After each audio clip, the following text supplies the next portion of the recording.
Hello students, welcome back to IRS Parents. So due to the busy schedule in our Panchakarma department and thesis work and all, so we were unable to post the videos regularly. And इसमें हमने last time जो है lecture series, short lecture series जो है वो हम continue कर रहे थे, but जैसे मैंने बताया busy रहने की वजह से वो नहीं हो पाया था.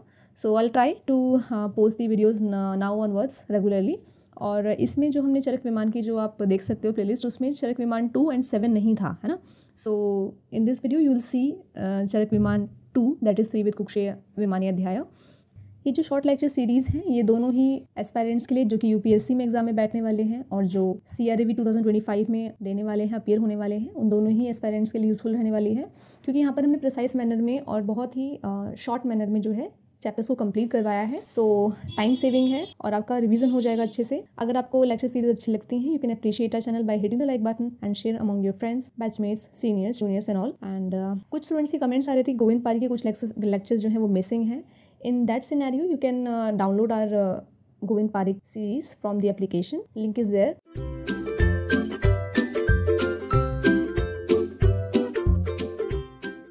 Hello everyone, my self doctor Barkha Singh. Next हम बात करेंगे त्रिविध कुक्षीय विमान, है ना. तो यहाँ से भी ज़रूरी चीज़ें हैं, आम दोष वगैरह यहाँ से क्वेश्चन आते हैं आम दोष पे, ठीक है. तो स्टार्ट करते हैं. सबसे पहले हम बात करेंगे त्रिविध कुक्षीय विमान. तो नाम से पता लग रहा है बच्चों, त्रिविध कुक्षीय यानी कुक्षी को उन्होंने चरक ने 3 भाग में डिवाइड कर दिया है. ओके. तो कुक्षी का जो पहला भाग है वो है मूर्त द्रव्यों के लिए, यानी कि कुछ सॉलिड फूड लेने के लिए. 1 पार्ट है द्रव, लिक्विड लेने के लिए, और 1 पार्ट जो है आपको रिक्त छोड़ना है, किसके लिए? वात आदि संचरण के, ठीक है ना. तो इस तरीके से जो है 1/3 ईच डिवाइड किया गया है कुक्षी को. ओके. अगर मैं बात करूं आचार्य वाग्भट की, तो उन्होंने कैसे डिवाइड किया बच्चों? 2:1:1, है ना. 2 भाग जो है वो अन्न के लिए, 1 भाग जो है पान लिक्विड द्रव्य के लिए, और 1 भाग जो है वात आदि दोष का संचरण, ठीक है. और ऐसे ही आचार्य काश्यप ने भी सेम यहीं पर फॉलो किया है. तो दोनों ही डिफरेंसेस आपको पता होने चाहिए. आगे देखो यहाँ पर जो है भोजन जो है कितनी मात्रा पे ले रहे हैं, उसके अकॉर्डिंग जो है 3 उन्होंने लक्षण बताए हैं अलग अलग. पहला आता है कि अगर आप मात्रा पूर्वक आहार ले रहे हैं तो कौन कौन से हमें बेनिफिट्स होने वाले हैं. तो स्टार्ट करते हैं. सबसे पहले क्या बेनिफिट होगा बच्चों? अध्याय का नाम है त्रिविध कुक्षीय है, तो सबसे पहले जो है कुक्षी के बारे में ही वो बेनिफिट बता रहे. क्या? कुक्षीय अप्रपीडनम, ठीक है ना. कुक्षी में पीड़न ना होना, ठीक है, ठीक है. दूसरा वो हृदय के बारे में बात कर रहे हैं. क्या? हृदय से अनवरोधः, ठीक है. तो हृदय में अवरोध नहीं होगा, ठीक है. थर्ड वो क्या बता रहे हैं? पार्श्व के बारे में बात कर रहे हैं. तो पार्श्व अविपाटनम, पार्श्व में जो पाटन वेदना होती है वो नहीं होगी. नेक्स्ट प्रीणनम इंद्रियाणाम, इंपॉर्टेंट, ये जरूरी है, प्रीणनम इंद्रियाणाम. बाकी आप जानते हैं अगर मात्रा पूर्वक आहार लेंगे तो उससे क्या होगा? क्षुत, पिपासा, ये सब समय से लगेगा, है ना. और स्थान, आसन, शयन आदि में भी सुख मिलेगा. मतलब कि वही है कि इजीली इंसान जो है वो बैठ पाएगा, सो पाएगा. लेकिन आपको पता है अगर पेशेंट जो है अजीर्ण में भोजन लेता है तो ऐसे में क्या होता है? आदमन होता है ना.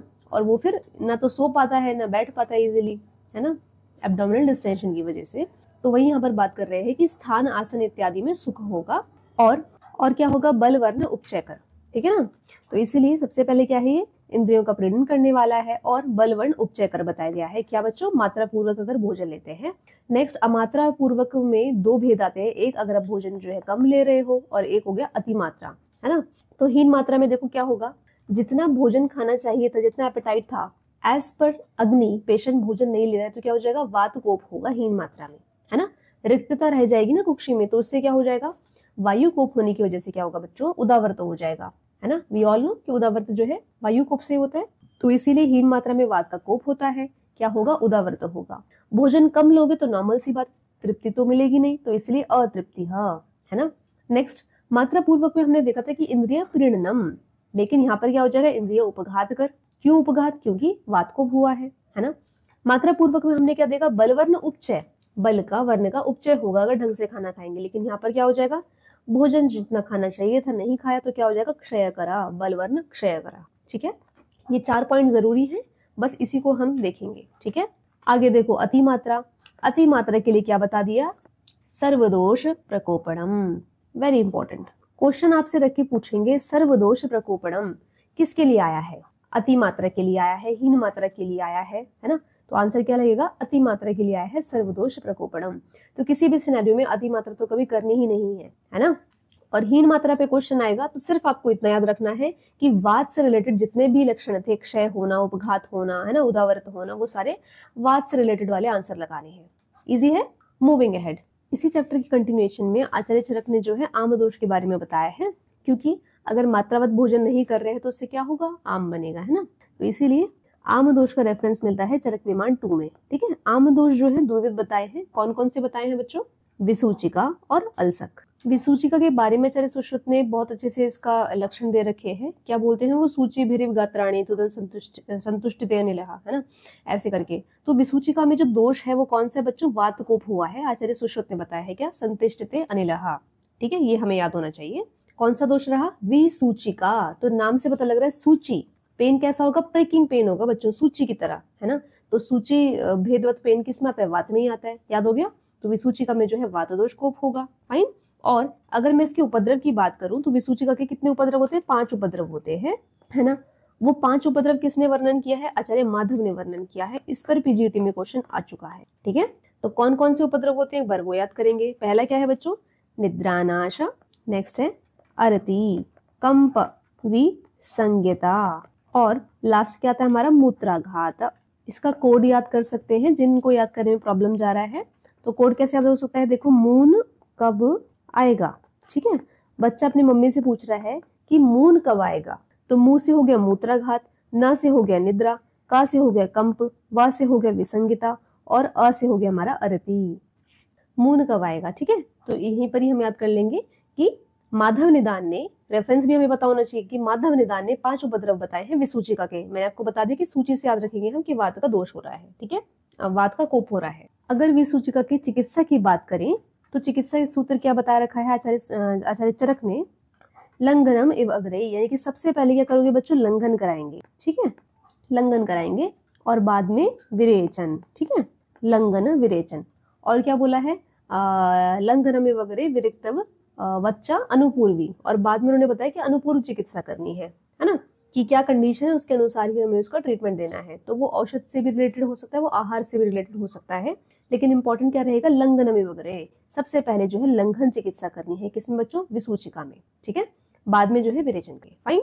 और विसूचिका में दोष कहाँ से निकल रहे थे, तो देखो आचार्य चरक क्या बताते हैं, विसूचिका ऊर्ध्वम चादश्च प्रवर्तम आमदोषा, तो विसूचिका में ऊपर से भी आमदोष निकल रहे हैं, नीचे से भी निकल रहे हैं। ऊर्ध्व कैसे निकलेंगे, वॉमिटिंग के रूप में, और अधः मार्ग में कैसे होगा, डायरिया के रूप में, ठीक है ना। तो ऊर्ध्व अधश्च आमदोषा यथोक्त रूपम विद्यात, ऐसे करके विसूचिका का बताया है आचार्य चरक ने, ठीक है। लेकिन इंपॉर्टेंट जैसे मैंने बताया आचार्य सुश्रुत वाला जरूरी है, क्या, सूची भिरिव गात्राणी, तो सूची भिरिव गात्राणी, सूची भिरिव गात्राणी, ठीक है ना, कि सूची के समान पेन होगा। माधव ने जो है 5 उपद्रव बताए हैं, मून कब आएगा, ऐसे करके याद करें। आगे चलते हैं अल्सक की तरफ। तो अल्सक में जो दोष बताए हैं वो क्या बताए हैं, बहुश्लेष्मा वात, ठीक है ना, बहुश्लेष्मा वात। अच्छा, वन मोर थिंग, विसूचिका में तो वैसे तो मैंने सूची करके याद आपको करा दिया है कि वात है, लेकिन दूसरा ऑथर ने क्या बोला है, सन्निपात। तो डिपेंड अपॉन की टाइप ऑफ क्वेश्चन किस तरीके से फ्रेम किया गया है ना। तो त्रिदोष भी हो सकता है, वात भी हो सकता है, दोनों ही आंसर ठीक है, फाइन। लेकिन अल्सक में एक ही ओपिनियन आता है, वो क्या है, बहुश्लेष्मा वात, ठीक है ना। अगर मैं इसके स्वरूप की बात करूं, लक्षणों की बात करूं, तो क्या बताते हैं, तथा छर्दि अतिसार वर्ज्य आम दोष लिंगान्य, ठीक है ना, कि आम से रिलेटेड जितने भी लक्षण हैं वो सभी इसमें मिलेंगे एक्सेप्ट छर्दि और अतिसार। क्यों, क्योंकि छर्दि अतिसार तो हमने पढ़ लिया किसमें बच्चों, विसूचिका में हमने देख लिया था, ठीक है ना। तो ये तो इजी है। अल्सक की ही एक प्रोग्रेसिव स्टेज है जिसका नाम क्या है, दंडल्सक, है ना, दंडल्सक। तो दंडल्सक में क्या हो रहा है, देखो, जो आम दोष युक्त जो अन्न है ना, वो क्या हो जाएगा, अलसीभूत हो जाएगा, है ना, और वो तिर्यक गति में प्राप्त हो जाएगा, ठीक है ना। जैसे विसूचिका में हमने देखा कि ऊर्ध्व भी जा रहा था, अधो भी जा रहा था, है ना, लेकिन दंडाल्सक में क्या हो रहा है बच्चों, तिर्यक गति को प्राप्त हो चुका है। पूरे शरीर में जो है आम दोष, है ना, धावन करेगा, घूमेगा इधर उधर, तो उससे क्या हो जाएगा, दंडल्सक, है ना, शरीरम दंडवत स्तंभयंती, और शरीर जो है दंड के समान हो जाएगा, एकदम हार्ड हो जाएगा, ठीक है ना। और इसको जो है आचार्य चरक ने क्या बताया बच्चों, ये असाध्य है, अनट्रीटेबल, इसको ठीक नहीं कर सकते हैं, ठीक है ना। लेकिन अल्सर को तो ठीक कर सकते हैं, राइट। तो अल्सर की चिकित्सा देखते हैं। उल्लेख्यादौ, तो यहाँ पर क्या बताया है आचार्य चरक ने, उल्लेखन। उल्लेखन किसको बोलते हैं, वमन को बोलते हैं ना। तो सबसे पहले जो है उल्लेखन करना है, उसके बाद में पाययित्वा सलवन उष्णम वारी, ठीक है ना। तो उल्लेखन किससे करेंगे, लवण उष्णम वारी, मतलब कि गर्म पानी में नमक मिला के दे दो पेशेंट को, सद्य वमन की तरह करा दें एक तरीके से, है ना।